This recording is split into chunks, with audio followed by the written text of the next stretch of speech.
আল্লাহ বলেন আমার শরণ থেকে যে মুখ ফিরায় নিল, আমার বন্দিগি, আমার ইবাদত, আমার হুকুম পালন, আমি তার জীবন করে দেব সংকীর্ণ এবং তার হাসরের ময়দানে উঠাবো অন্ধ।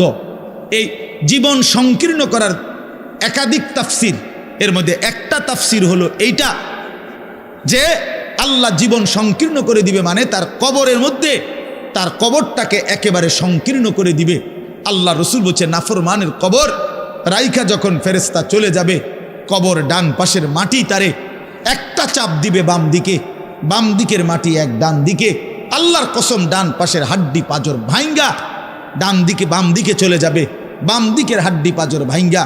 রাসূলুল্লাহ সাল্লাল্লাহু আলাইহি ওয়াসাল্লাম বলছে বন্ধু দেখেন হাত্তা তাখতালিফা আদলাউহু, এই দুই আঙ্গুল যেভাবে এভাবে একটার ভিতরে ঢুকে গেছে, খোদার কসম ডান পাশের হাড্ডি পাঁজর বাম পাশের হাড্ডি পাঁজর এইভাবে একটার ভিতরে ঢুকে যায়। এইটার অর্থ এটা।